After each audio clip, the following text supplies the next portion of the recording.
प्यारे बच्चों, आपका एक बार पुनः फिर हमारे YouTube चैनल में स्वागत है। बेटा, आप लोगों को हम लोग प्रायिकता एक टिपिकल जो चैप्टर माना जाता है, इसके बड़ा सिंपल वे में मैं आपको सवाल बता रहा हूँ। आप इन वीडियो को अच्छी तरह से देखिए और इनको प्रैक्टिस अवश्य करें, है ना। और इन प्रश्नों को आप जितना प्रैक्टिस करेंगे उतना ही आपकी सोच इसमें बढ़ेगी भी आगे, है ना। तो हम लोग 13.2 एक्सरसाइज चल रहे थे। तो 13.2 एक्सरसाइज में जब चल रहे थे तो इसमें हमने देखा कि मैंने आपको कल 2-3 क्वेश्चन कराए थे जिनमें कि संचय का प्रयोग हुआ। तो संचय का प्रयोग कहाँ होता है? संचय का प्रयोग वहां पे होता है जब कई सारी वस्तुओं में से एक से अधिक वस्तु निकाली जाती है, तो हम संचय का प्रयोग करते हैं। अब इसमें कई सारे ऐसे बेटे फॉर्मूले हैं, जैसे कि कल मैंने आपको स्वतंत्र के लिए बताया था, अपवर्जी के लिए भी बताया था। तो आज कुछ क्वेश्चनों को और उठाते हैं, जिनमें से क्वेश्चन नंबर, अगर हम फॉर्मूले में बेस्ड सवालों को देखें तो कुछ 7वां सवाल, बोर्ड में आने वाले कुछ महत्वपूर्ण प्रश्न है ये। तो बेटा सवाल में क्या दे रखा है? ए तथा बी दो ऐसी घटना है जिसमें पी ए बराबर है 1/2, पी बी बराबर है, बेटा इसमें दे रखा है P A union B, P A union B का मान है बेटे 3/5, और पी बी बराबर कितना दे रखा है बेटा इसमें P। तो सवाल ये कह रहा है कि आपको P का मान निकालना है। किसका मान निकालना है? P का, लेकिन दो शर्तों पर। जब A और B कैसी घटना हो, उसने बोला है A और B कैसी हैं? अपवर्जी हैं। कैसी घटना है बेटा ये? अपवर्जी घटना है। तो आप लोग मुझे ये बताइए, मैंने कल आपको बताया था अपवर्जी घटनाओं की प्रोबेबिलिटी कैसे निकालते हैं? जोड़कर। तो बेटा देख, यहाँ पे इसका सूत्र क्या होता है अपवर्जी की? जब ए और बी अपवर्जी हैं तो इसका सूत्र बनता है प्यारे P A union B equal to P A plus के पी बी। ये फॉर्मूला होता है। ए यूनियन बी का मान बेटा हमारे पास है कितना है? 3/5। पी ए का मान कितना है? 1/2, और पी बी का मान कितना है? P। अब ये मान इधर ले आना और बेटा घटा देना, आपका उत्तर आ जाएगा। कितना आएगा बेटा एलसीएम? 10 आएगा। 10 5 से क्या बार कट गया? 2 बार, 2 तिया 6 और 2 पंजे 10। तो P की वैल्यू कितनी आ जाएगी? 1/10। ये मान तब आया बेटा जब हमारी घटना कैसी है? अपवर्जी। अब सेकेंड पार्ट में वो ये बोल रहा है अगर ए तथा बी कैसी घटना हो, अगर ये स्वतंत्र घटना है। कैसी है बेटे? स्वतंत्र घटना है। तो आप लोग जानते हो स्वतंत्र घटना की कंडीशन क्या होती है?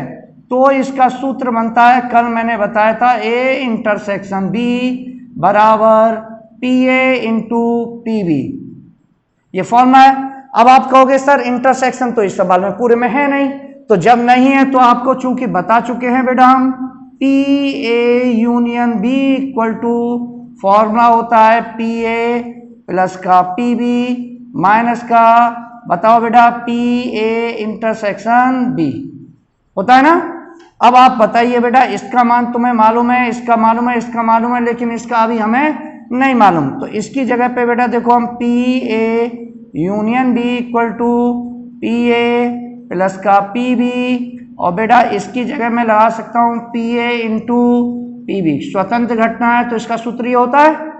तो इसका मान कितना है? ए यूनियन बी का बेटा 3/5, पी ए का मान 1/2, और पी बी का मान कितना है? P। और बेटा यहाँ आएगा पी ए का मान 1/2 इंटू में P, है ना। अब बेटा इसको इधर ले आना, ये किसका हो जाएगा बेटा? माइनस का 1/2 हो जाएगा, इधर बचेगा P माइनस के P/2।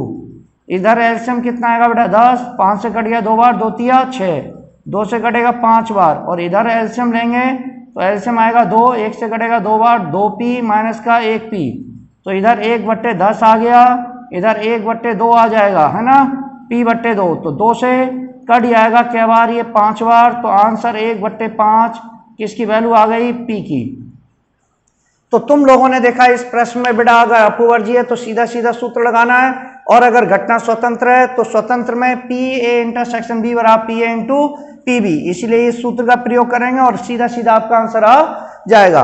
काफी इंपॉर्टेंट क्वेश्चंस हैं, इनको बेटा फॉर्मूले बेस्ड है, आसानी से किए जा सकते हैं, है ना। अब हम देखते हैं बेटा नेक्स्ट, इसमें महत्वपूर्ण क्वेश्चन ये भी है।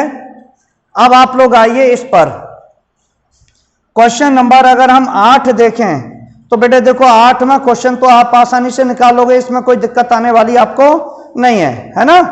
अब बात आएगी क्वेश्चन नंबर 9 पर।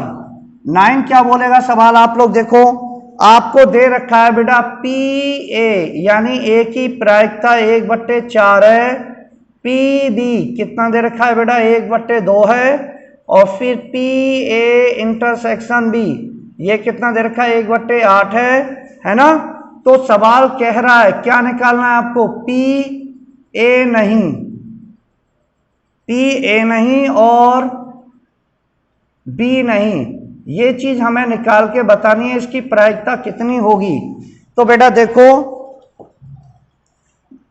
नहीं का तात्पर्य क्या होता है, नहीं से मैं बता दूं, नहीं का मतलब होता है डैश, ए डैश का मतलब ए नहीं, और का मतलब क्या होता है बताओ बेटा इंटरसेक्शन है ना, और बी नहीं का मतलब बी डैश, यानी आपको ये चीज निकालनी है ए डैश इंटरसेक्शन बी डैश, ये फाइंड आउट करना है। तो बेटा मैंने आपको बताया देखो एक पिर में होती है ना, चूंकि हम जानते फॉर्मूला इसका लिख लेना बेटा पी ए नहीं और बी नहीं, इसको क्या बोलते हैं और का मतलब इंटरसेक्शन ए नहीं और बी नहीं, तो इसका सूत्र बनता है P1 - P A union B है ना। सूत्र को याद कर लो, फर्स्ट ईयर से ही बताया जाता है, मैं खूब बताता हूं भाई, इनको याद करो। सूत्र भी याद नहीं कर पाओगे तो आप गणित के पेपर में क्या करोगे, कुछ भी नहीं हो सकता फिर। तो बेटा P A नहीं और B नहीं, इसका सूत्र बनेगा 1 - P A यूनियन B। अब बेटा हम A यूनियन B का मान जानते हैं, A यूनियन B बराबर होता है बेटा हमारा PA प्लस का बेटा PB माइनस के PA इंटरसेक्शन B। आप अपने मानों को इन सूत्रों में लगा देना। PA का मान हमें 1/4 दे रखा है, PB का 1/2 दे रखा है, इंटरसेक्शन हमें दिया हुआ है ना। अब बेटा इसको आसानी से सॉल्यूशन कर लेना, एलसीएम क्या आ जाएगा 8, 4 से कट गया 2 बार, 2 × 1 = 2, 2 से कटेगा 4 बार, 4 × 1 = 4, 8 से कट गया 1 बार 1 है ना। अब ये कितना आएगा 1 - 2 × 4 = 6 में से गया 5, 5/8, एलसीएम ले लेना, जो भी आएगा वो आपका उत्तर आ जाएगा।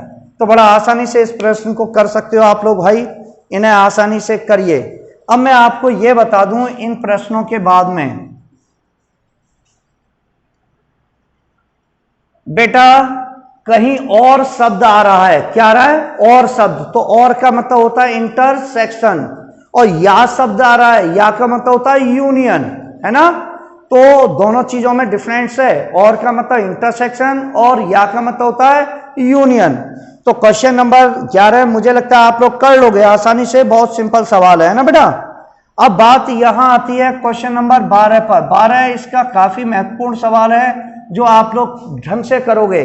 क्या बोलता है 12वें सवाल में, ये देखो, एक पासे को 3 बार उछाला जाता है, कितने बार उछाला जाता है 3 बार। फिर वो सवाल कह रहा है तो कम से कम एक बार विषम संख्या प्राप्त होने की प्रायिकता। तो बेटा ये देखो सबसे पहले बात आती है एक पासे को है ना 3 बार उछालने पर कुल कितने परिणाम बनेंगे, उछालने पर कुल परिणाम जो होंगे वो हो जाएंगे प्यारे कितने बताइए, एक पासे को 3 बार है ना, एक पासे को 3 बार उछाला तो परिणाम बताओ कितने होंगे बेटा। एक पासे को आप उछालेंगे तो परिणाम कितने बनेंगे जल्दी बोलो है ना, क्योंकि आप लोग जान रहे हो एक पासा उछला तो उसने आपको परिणाम दिए कई सारे है ना, और टोटल जब परिणाम 3 बार की जगह पहले यहाँ 1 बार कर लीजिए, आप पहले समझना है, एक बार उछालेंगे तो परिणाम कितने प्राप्त होते हैं 1 2 3 4 5 6, वो हमें 6 परिणाम दे सकता है। क्या परिणाम दे सकता है 6। अब आपसे पूछ रहा है वो कि विषम अंक प्राप्त होने की प्रायिकता क्या होगी, विषम संख्या प्राप्त होने की है ना बेटा। तो सवाल में सबसे पहले ये देखो, पहली बार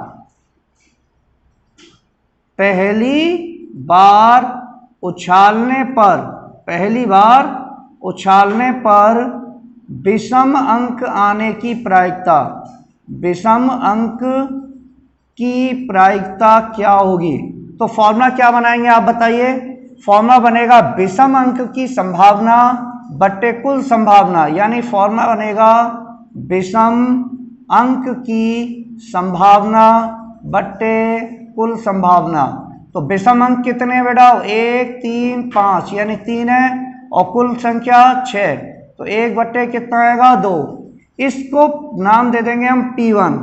जब आप इसको सेकंड बार उछालोगे तब भी विषम अंक आने की प्रोबेबिलिटी वो कितनी होगी बेटा? 1 बट्टे 2। तीसरी बार उछालोगे तब भी प्रोबेबिलिटी उसकी कितनी आएगी विषम अंक की? 1 बट्टे 2। तो सवाल ने पूछा है कि कम से कम एक बार विषम अंक आने की प्रायिकता, विषम अंक आने की प्रायिकता बताओ। तो बेटा जैसे ही कहीं पर ये कंडीशन आ जाए विषम अंक कम से कम एक बार, तो कम से कम एक बार जब भी कंडीशन आ जाए तो ये समझ लेना कि यहाँ पे इस ट्रिक का यूज होगा जो मैं आपको बता रहा हूं, है ना। हम फर्स्ट ईयर से इस ट्रिक को बताते रहते हैं। क्या है? 1 माइनस कोष्टक में 1 माइनस P1 यानी पहली प्रायिकता, 1 माइनस P2 दूसरी, 1 माइनस P3 तीसरी, डॉट डॉट डॉट। जितनी प्रोबेबिलिटी होती है उन्हें घटाते जाते हैं। अब 3 है तो 3, 2 होती तो 2, तो बेटा कितना आएगा? 1 माइनस 1 बट्टे 2, 1 माइनस 1 बट्टे 2, 1 माइनस 1 बट्टे 2। तो प्यारे ये कितना बनेगा? 1 बट्टे 2। ये भी घटाएंगे आप 1 बट्टे 2, ये भी घटाएंगे 1 बट्टे 2, तो ये 1 बट्टे 8 हो जाएगा। एलसीएम लेके सॉल्यूशन कर लेना, आंसर 7 बट्टे 8 आ जाएगा। बड़ा अच्छा सवाल है जिसे आप इस ट्रिक के द्वारा थोड़ा सा सिंपल कर सकते हैं, ठीक है ना बेटा। अब हम लोग देखते हैं, आसानी से बेटा इन प्रश्न को कर सकते हो तुम लोग, बस इन प्रश्नों को थोड़ा आपको रिवाइज करना ज्यादा पड़ेगा, है ना। क्वेश्चन नंबर आता है फिर इसके बाद में बेटा एक 13वां। क्या बोल रहा है जरा पढ़िएगा आप सवाल। एक गेंद, 2 गेंद एक बॉक्स में बिना प्रतिस्थापित किए हुए निकाली जाती हैं, तो 10 उसमें काली हैं, 8 लाल गेंद हैं। तो प्रायिकता बताओ, दोनों गेंद लाल होंगी या प्रथम काली दूसरी लाल होगी या फिर एक काली। 3 प्रश्न है इसमें। तो पहले बात आती है कि एक बॉक्स है मेरे पास में जिसमें बेटे मुझे दे रखा है कि इसमें ब्लैक कितनी गेंद है? 10, रेड कितनी है? 8, सही है ना बेटा। तो आप लोग समझ रहे हो कि इसमें कुल कितनी गेंद हो जाएंगी? 18। कितनी हो गई? अब इसमें से मैंने कितनी गेंदों को निकाला है? 2 गेंदों को एक एक करके निकाला है। तो पहला पॉइंट मुझसे पूछ रहा है ना। पहला पॉइंट क्या पूछ रहा है? दोनों गेंद लाल होंगी, इस बात की प्रायिकता बताओ। तो चलो मैं थोड़ा फर्स्ट ईयर से पहले आपको बता दूं कि जब आपने एक गेंद को निकाला तो गेंद के लाल रंग के होने की प्रायिकता कितनी होगी? लाल रंग के होने की प्रायिकता, जो आपने गेंद निकाली है वो लाल रंग की होगी, इसकी प्रायिकता क्या बनेगी बताना? लाल रंग की संभावना बटे कुल। तो लाल रंग की संभावना कितनी है? 8, और कुल संभावना कितनी है? 18। सॉल्यूशन कर देना, 2 चौके 8 और 2 निम्मा 18, है ना। और अगर ऐसे ही पूछा जाए कि गेंद के काले रंग के होने की प्रायिकता, किसकी प्रायिकता बेटा? काले रंग की होने की प्रायिकता। तो फॉर्मूला क्या बनेगा? काले रंग की संभावना बटे कुल संभावना, यानी कि 2 पंजे 10 और 2 निम्मा 18, ठीक है ना। तो बेटा ये किसकी प्रायिकता आ गई? काले रंग की। अब पॉइंट आता है फर्स्ट कि आपने गेंदों को जब निकाला है एक एक करके, तो सवाल पूछ रहा है हमसे कि दोनों गेंदों के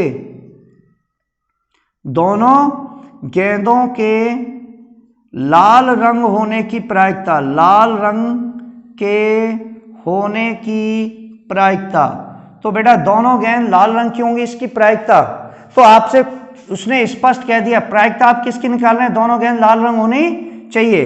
तो इसका मतलब है कि पहली गेंद भी आपकी कैसी है? लाल रंग की है, रेड लिख देता हूं मैं, है ना। और स्वतंत्र होंगी, दूसरी गेंद भी कैसी होगी? रेड रंग की होगी। सवाल ने बोला है, अब पहली गेंद आपने निकाली, सवाल बोला है वो भी रेड है, और दूसरी भी निकाली वो भी क्या है? रेड है। तो दोनों के रेड होने की प्रोबेबिलिटी कितनी आएगी? पहले की रेड होने की प्रोबेबिलिटी 4/9, दूसरी भी निकालेंगे 4/9, तो फॉर्मूला 16 हो गया, 9 नेम 81, यह आपका आंसर हो जाएगा। सेकंड पॉइंट उसने बोला है, अब उसने फिक्स कर दिया कि प्रथम गेंद कैसी होगी, काली, प्रथम काली, तथा सेकंड कैसी होगी बेटा, दूसरी जो है वो लाल रंग की होगी, लाल हो। इसकी प्रायिकता बताइए, इसकी प्रायिकता। तो बेटा इसकी प्रायिकता कैसे निकालेंगे, अब बोल दिया उसने कि पहली गेंद जो निकाली है वो काली है, तो काली की प्रायिकता कितनी हो जाएगी आपकी, 5/9। और दूसरी उसने बोल दिया कि वो लाल ही है, तो लाल की कितनी है, 4/9। अब स्वतंत्र है, क्योंकि एक गेंद दूसरी गेंद पे डिपेंड नहीं करता है कि पहला काला निकला तो दूसरा काला नहीं निकलेगा या लाल नहीं निकलेगा, तो निर्भर नहीं करता, इसलिए गुणा करेंगे तो 5 चौक 20/9 81, ये आपका आंसर हो जाएगा।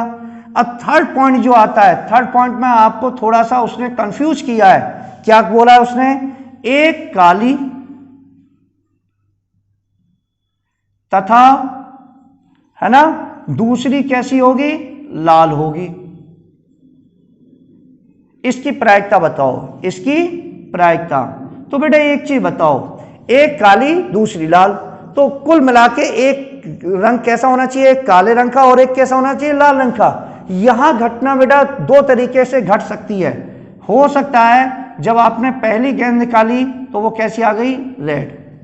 हो सकता है कि दूसरी गेंद आपने निकाली वो कैसी आ गई, ब्लैक हो गई ना। लेकिन ये भी तो घटना हो सकती है कि पहली गेंद आपने निकाली वो ब्लैक आ गई और दूसरी गेंद कैसी निकाली, रेड। तो या तो ये घटना घटेगी या ये घटना घटेगी। जब कई सारी घटनाओं में से एक घटना घटती है तो उन घटनाओं को क्या बोलते हैं हम, अपवर्जी घटना। तो आप पेपर में लिख के आइएगा बेटा, यह घटना कैसी है, अपवर्जी है। कैसी है बेटा, ये अपवर्जी है। इसीलिए इनकी जो प्रायिकता होगी वो कितनी होगी बेटा, रेड की इंटू ब्लैक की। या तो ये घटेगी या फिर ये घटेगी, पहले ब्लैक आएगी फिर क्या आएगी, रेड आएगी। तो वह आसानी से आप कर सकते हो। रेड की प्रोबेबिलिटी कितनी है, 4/9, ब्लैक की कितनी है, 5/9, प्लस ब्लैक की कितनी है, 5/9, और रेड की कितनी है, 4/9। सॉल्यूशन करके इनको जोड़ लेना, आपका आंसर आ जाएगा। तो बड़ा सिंपल, इन प्रश्नों को आसानी से आप कर सकते हो। इन प्रश्नों को भाई रिवाइज करिए अच्छी तरह। जी मैं आपको एक वीडियो में 5-5, 4-4 क्वेश्चनों को बताता हूं। इन क्वेश्चनों को अगर रिवाइज करोगे तो आप प्रोबेबिलिटी को अच्छी तरह कर पाओगे। मिलते हैं नेक्स्ट वीडियो में, धन्यवाद।